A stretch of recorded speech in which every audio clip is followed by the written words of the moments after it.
I got a song for y'all today. Cut this on. I ain't got no song today for y'all. Oh my goodness.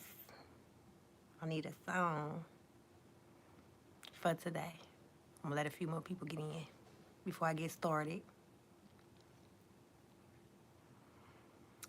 Today we're gonna talk about how to defeat the enemy that keep attacking you. That's what we're gonna talk about today. How to defeat the enemy that keeps attacking you. I don't care who it is. I don't care if it's your mama, your brother, your sister, your cousin, your daddy, your auntie, your uncle, co-workers on your job, whoever it is that is coming up against you. And then it's another one that I got to talk to you about too. Because people come up against you all the time, right? People come up against you, they try you, they say stuff behind your back, they just pick with you, right? You trying to do the right thing, live upright, and you like, why did this keep happening to me? That's what you keep saying. So we're going to talk about how to defeat that enemy for once and for all, okay? And I'm going to let a few more people get in real quick before I get started.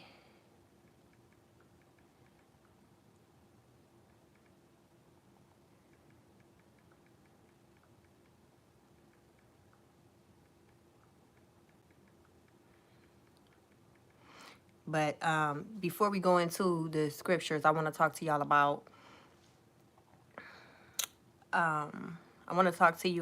hey, how you doing? I want to talk to you about the major number one enemy. Oh, thank you, Big Dice. Salute to you too. So everybody on the outside might come up against you and try you and do things to you that may hurt you, offend you, and it's like it's getting old. You just getting tired of it. That's right. God fights my battles. That's amen. And I want to discuss with y'all the number one enemy in y'all life for real. Like, we think everybody else around us we're going to talk about the number one enemy, and that's the enemy in your mind. The battlefield of your mind, right? We go on every day and we beat ourselves up more than anybody do. We beat up ourselves. I mean, literally. We come up against ourselves. Our thoughts be so wicked towards ourselves. We be so hard on ourselves so much, right? That's the number one enemy. Because if can't nobody hurt you on the outside, if you not getting hurt on the inside. So it's time now to stop hurting yourself, okay? Don't be your own number one enemy. It's already enough out there on the battlefield. But today I'm going to talk to you about defeating your enemies that keep attacking you, right? So first we're going to go to John, 1 John chapter 4, verse 16 through 19, right?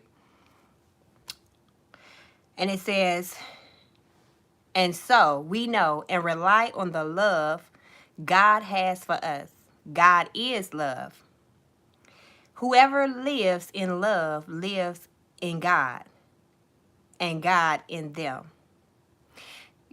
So when you live in love for yourself as well, right? Taking care of yourself, going the extra mile for yourself. And the things that you said that people did to hurt you, not allowing it, setting boundaries for yourself, that's love. That's self-love, right?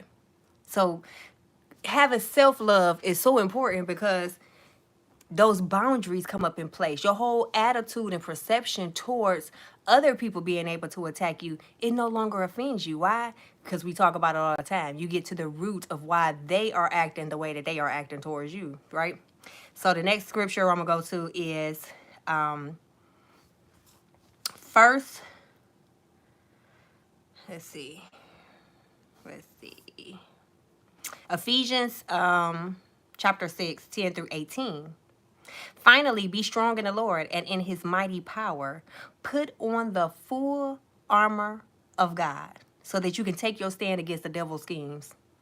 For our struggle is not against flesh and blood, but against the rulers, against the authorities, against the powers of this dark world, and against the spiritual forces of evil in heavenly realms. So you see what it says. It's not good evening. It's not against the flesh and the blood. It ain't against humans. The fight is against the principalities, the powers of this dark world. and the spiritual forces. So a lot of times we allow people have demons inside of them, and the demons is operating inside of those people that's coming up against you, right?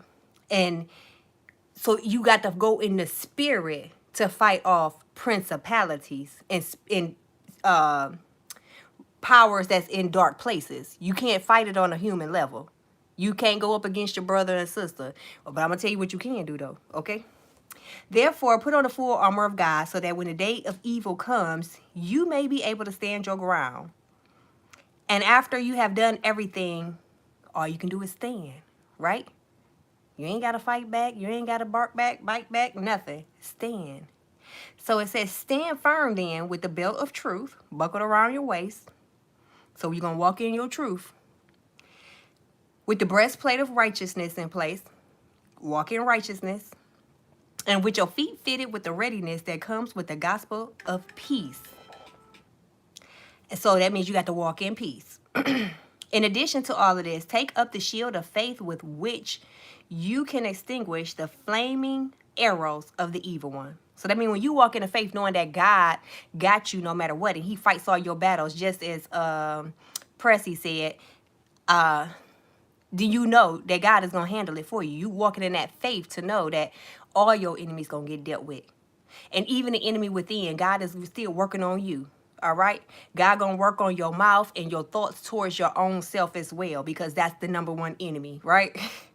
The enemy or the inner me. Which one is it, you know? But in addition to all of this, take up the shield of faith, which you can extinguish all the flaming arrows of the evil one. Take the helmet of salvation and the sword of the Spirit, which is the word of God. All right? I'll answer your questions in 1 second. Let me finish this up. So, what we gonna do? Well, first, let's think about, we got to walk in love, right? What is love? So if you go over to 1 Corinthians chapter 13, verse 4 through 8, love is patient. Love is kind. It does not envy. It don't boast. It's not proud. It does not dishonor others. It is not self-seeking. It is not easily angered, and it keeps no record of wrongs. Love does not delight in evil, but rejoice with the truth. There go that truth again. It always protects, always trusts, always hopes, and always perseveres. That's vibing high, right? When you walking in that love. So the next verse, the next scripture is going to be Romans chapter 3, verse 23 and 24. And this is why we love, right? Why we have to love people in spite of. For all have sinned and fall short of the glory of God, and all are justified freely by his grace through the redemption that came by Christ Jesus. Everybody sin. I sin. Y'all probably sin. I don't know, but I know I did. I done sinned plenty of times, right? So because God has forgiven me all the times I had to bump my head, and God has forgiven me, I got to forgive that enemy outside of me and within me just the same, right? What is it, 70 times 70? So here's what we got to do. John chapter 13, verse 34 and 35. A new command I give you, love one another as I have loved you. So you must love one another. By this, everyone will know that you are my disciple, if you love one another. Okay? And then lastly, I'm going to go over to Proverbs chapter 19, verse 11. A person's wisdom yields patience. It is to one's glory to overlook an offense. So we got to overlook offenses at all times, no matter what. Walking in that love and being patient, understanding where that person could be coming from. Even understanding with ourselves, like having the grace for ourselves enough to say, you know what? If God shows me grace, I can forgive myself for the mistakes I made. What they say, players mess up too, right? So you got to have the grace for yourself as well to know when you make a mistake, pick yourself up and get back on that field again. Go on back and do what you was doing. It's all right. You know, so the way that we do this is through agape love, right? That's like the universal love. And the universal love is a selfless love, because we're loving from the perspective of God. We're not loving from our own flesh, okay? In spite of, as much as we done been through in our lives, as much as people has put us through, understanding that a lot of people are walking around here with unhealed traumas that they are not willing to face. And if they're not willing to face their problems, then they're going to walk around with this mask on, and they're going to release anger, frustration, doubt, guilt, everything towards you. It's not towards you. It's just the fact that it could be you got a smile on your face and they don't know how you got a smile on your face and everything you're going through. Or it could be how you walking around with a smile on your face and I'm not. I can't even fathom up a smile because I got so much going on. And then on top of that, I'm not dealing with the inner issues of things that have plagued me. You get what I'm saying? Unhealed from unhealed relationships, from unhealed childhood. Let's talk about it now. A lot of people walking around with childhood trauma. And I believe it's probably a vast majority of people walking around with childhood trauma, whether it's the being abandoned, being rejected by their parents. Let's talk about it. By their brothers or sisters, feeling one parent want the one child more than he want to be bothered with the other child. Hey. And so when we walk in love, that's agape love according to God, it's blotting out everything that they have done to you because you're understanding from a whole deeper level of their deep-seated issues. The issues you can't see. Roots is underground. So when you get to the root of the problem, it's underneath the surface. So understanding what they've been through.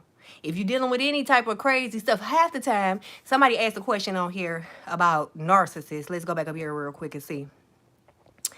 What are your insights on a man being emotionally unavailable and a narcissistic? That's that man's business. If he want to be a narcissist, that's his business. But you have to set up boundaries and love yourself enough to know when it's time to walk away. He's not hurting you. He's hurting himself. You're getting hurt in the process because you allowed yourself to stay in that situation. That narcissistic person probably had narcissistic parents. They probably had manipulative parents that did that to them all growing up, and that's all they knew. But see, we get with people in relationships by trauma bonding.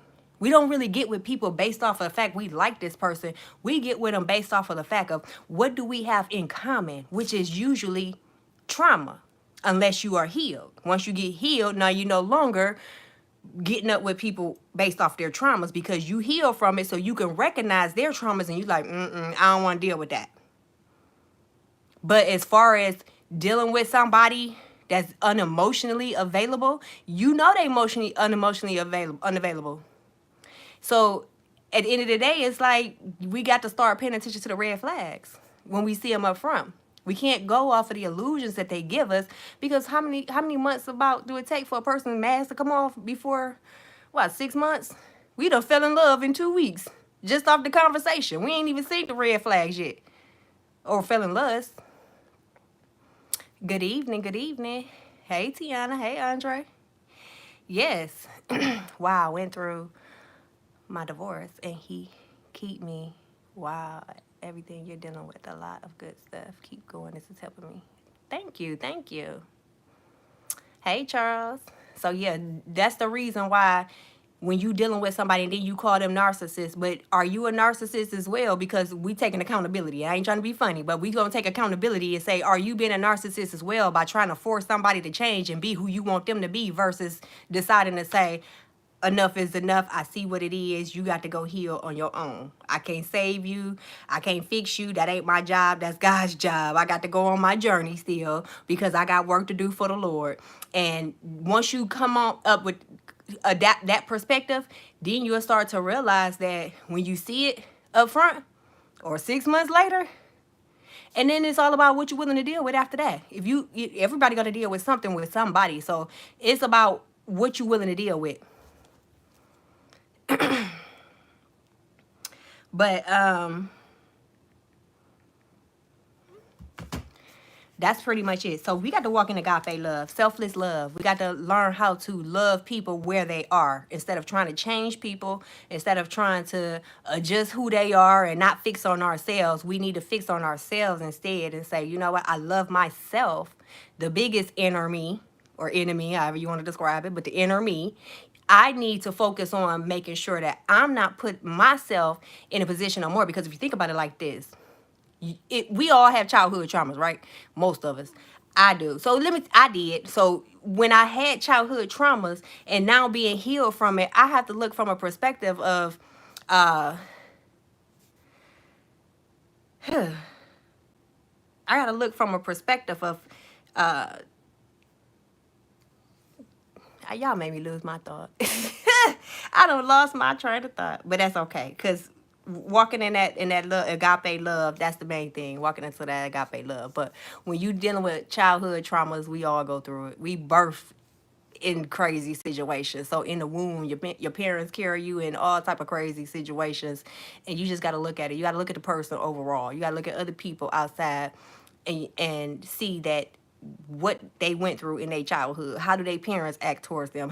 What is their relationship like? Like, you got to look at stuff on a whole deeper level, with especially relationships, but with anybody that you deal with. How do they talk about people and perceive people? Because if they always bashing somebody or got something to say about the next person, 9 times out of 10 they're gonna do it about you too. You know what I'm saying? So you just got to be careful when you meet people and interact with people, and making sure that it's coming from a place of you really using your brain to determine if that's the person you want to deal with, instead of using your heart. So heart logic ain't that good up front when you trying to decipher if a person is for you. All right. But that's pretty much what I wanted to talk to y'all about today, was defeating that enemy for once and for all. Defeating that enemy for once and for all. Now when you walk in that spiritual love, that agape love, and you deal with people on that type of level, you know, and giving God your whole heart. But when you love people, you're sharing your heart. You're pretty much sharing your heart with them. But you're giving God your whole heart and trust him. Oh, that's what I was going to say. When you dealing with childhood traumas and growing up, now that you've grown up and you set boundaries for yourself, you have to come to a place where you are protecting yourself. The very thing you wanted your parent to do for you, you have to do it for yourself. And every time you don't do it, you let yourself down, and then you begin to not trust other people because you can't trust yourself. So you have to learn how to say, listen, the inner child in you is like, look, protect me, because I don't know what happened in the childhood, but it didn't happen. But hey, Josh, but since it didn't happen in childhood, I need you to protect me from here on out throughout the entirety of your rest of your journey, your life journey. You need to protect yourself, that inner child that needed protection and love as a child. So you can't talk about what somebody else didn't give you if you're not giving it to yourself. A person only going to go as far as you allow them to go. And if they see you being a doormat for them, they going to continue walking all over you. All right? So you got to walk in love. That means regardless, no matter what, you got to understand, hey, you got to understand that, you know, people going to have their issues and do what they do. You could deal with what you want to deal with, but at the end of the day, don't allow that to penetrate in your spirit, because you got to detach yourself from a lot of these situations out here.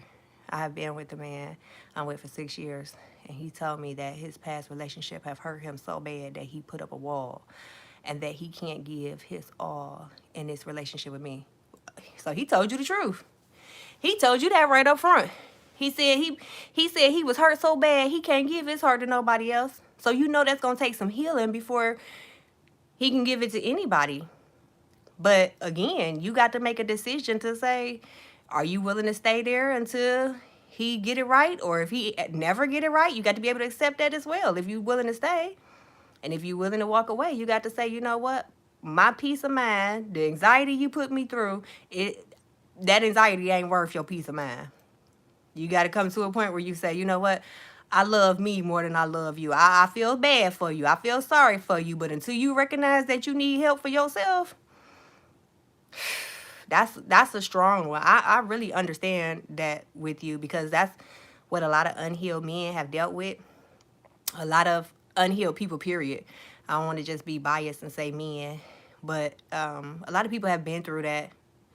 But mostly men, where their parents first let them down, especially mom. Mom let them down, hurt them, and they did something. And let's not talk about the mama traumas that we all have when we are kids, When we have mama traumas, that means whatever relationship mama was in, we took on that relationship because we was like, when mama wasn't happy, we wasn't happy. The energy in the house was just off balance. We seen mama and daddy arguing and fighting, now we mad at daddy or stepdaddy or whoever. If mama felt some type of way because that man cheated, then guess what? We feel some type of way because he cheated. And we hold that grudge that was really our mothers and fathers' traumas against the other parent or against the other adult, but it ain't got nothing to do with us. At the end of the day, like I told somebody else, at the end of the day, was your daddy still a good daddy to you? Don't matter if they was a good husband to your mama. Why you carrying your mama's trauma? If she ain't willing to deal with it, if she not willing to deal with it, then you shouldn't be carrying it. That's not your burden to carry mother's traumas. We are talking about how to defeat the enemy that keeps attacking you, both the enemy outside and the inner me as well. I have been with the man. Love looks like breaking and assisting with breaking demonic strongholds. New World Order superhero servants. I don't want that type of love. If we go, we gonna break. Look, we gonna be breaking demonic strongholds. You right, together, but we should both be coming from a healed place and then breaking them strongholds against other people, family, friends, not with each other.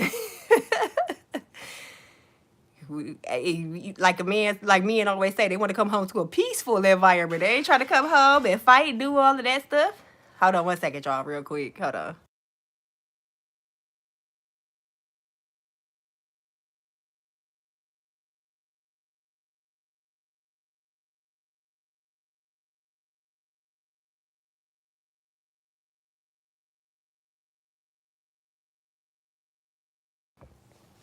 We talking about toxic parents too, because that ties into why people act the way that they act in relationships in life, period. Why people come up against you, the enemies that come up against you, they come from a toxic childhood. We all probably come from a toxic childhood. So that affects our adult situations, and how a lot of times you have teenage pregnancies that they get with another person because they trauma bonded. And then years later, let's just say that this man don't want to take care of them kids and women get mad. We're going to use that. And I know that's a touchy subject. I know it is, but I've been there. I did that, wrote the book, okay? A couple times. But you get with a person, then you expect them to be a father just because they had a child when they really wasn't ready to be a father. Y'all got together on a trauma bond, and now you want this person to step up and be something that they just can't be. And really, it's a matter of accountability, because it's like you chose that person, healed or unhealed. 6 years has been long enough. I gave him all I could. I grew up without a father. Still, I chose to love hard. I give my all, yet I get hurt. Therefore, I decided I chose me. Well, you just got to learn how to love, honey. That's it. It's not the fact that I understand in that relationship you probably gave all you could, but you got to learn how to love yourself, where you have boundaries set up with other people. You have respect for yourself, where you say, I'm not going to tolerate this or that. And then standing on your word when you see the disrespect coming up, whatever you feel you disrespected in. It's walking in integrity. 6 years is long enough. You're right. But growing up without a father and getting into relationships, especially from a woman's perspective, girls need their daddies. Girls need the love, at least the closure of why daddy wasn't there. You know what I mean? An understanding of why he couldn't step up to the plate. And usually it's because fathers got those issues. You don't know how they grew up, what they had to go through and experience. Back in those days, even look at Cat Williams, how he was talking about his dad was so strict on him that he left home at 13. He was basically like Jesus, leaving home as a little kid, going on his own to start. And that's trauma. So boys having to come up against men, that's very popular in a lot of households. Well, I don't know about other households, but a lot of black households, that's very popular. So understand where your dad came from and get those kinks worked out first. And then once you could get the closure for yourself, whether you talking to God about it or you talk to your real father about it, and then you'll be able to. And then sometimes daddy advice ain't even good because they give you what they got. So go to God about it, honey, whatever it is. And then too, another thing is when you start walking upright in God and you trying to live for the Lord, and you ask God to bless you and bless your situations, and that person ain't supposed to be there, God will remove the people that is not supposed to be in your life because he is trying to heal you and set you on a path for your true destiny. You going the wrong way right now. That's all. It just probably ain't the person for you. And even if it is the person for you, y'all just need a time of separation so that both of y'all can heal. That's all it is. So you just got to allow the process with God, whatever it is. Don't never say never. But allow God to lead you and guide you in that situation. I can't tell you whether to leave or go, but I can say allow God to lead you and guide you into where you're supposed to be. But he will come and disrupt. It will be a disruption, and not so much from God, but the devil want his stuff back. The devil give you all them little nice things and trinkets up front, and then when you decide to walk with God, he's snatching it back like, that's man over there. That's my person. You going about your business and let God bless you. And see, God want to test your loyalty and your faith to him. So therefore, you got to put the work in before God give you the blessings a lot of times, right? You are so welcome. Thank you for interacting. A lot of people with parental issues are good people. We all good people. We just read that in the Bible. We all worthy. We all are good people. That's right. It depends on you to heal. It is hard. I know. And I'm not blaming a person unless they hurt others. It's not hard to heal. It's just a matter of wanting to do it. Do you have the will to want to heal? That's all it is. Once you make that decision, you can't make a decision unless you make an incision. So a decision is something you cut out of your life, but an incision is something when you go cut within. You got to go within, like you said, to heal. So it's not hard. A lot of people just don't want to put the work in. That's all. Good day. Good day. All right, so that's all I have for y'all today, y'all. I do appreciate y'all tuning in. Do y'all got any more questions or anything else before I go? I appreciate you all for being here with me today. I appreciate all of the feedback. Yeah. What you got for me? You got another question for me, or you want to just interact? What you got for me? Light up.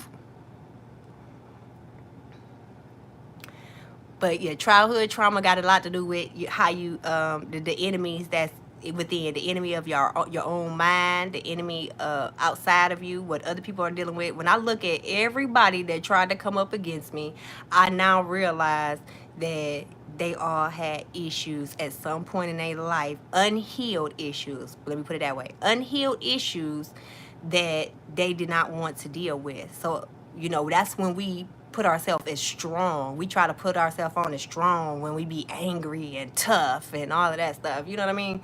But a person who smiles, oh, they understand some struggle, baby. They understand some healing. They understand the process, okay? But the person who appears angry all the time is really hurt.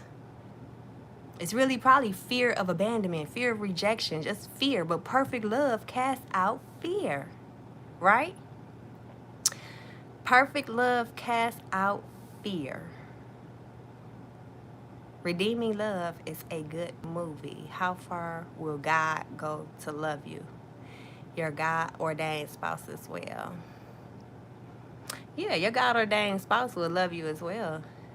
I never seen that movie, actually. I appreciate you, Light Up. I'm going to have to check that movie out. Redeeming Love. All right, y'all. So I appreciate y'all for being here with me today. Once again, I look forward to seeing you again. Light Up, Generation Love, all of y'all. I look forward to seeing all of y'all again. And we're going to get to the root of these things, right? We're going to get to the root of love and everything. So until next time, y'all, I love you with the love of God. Let's grow.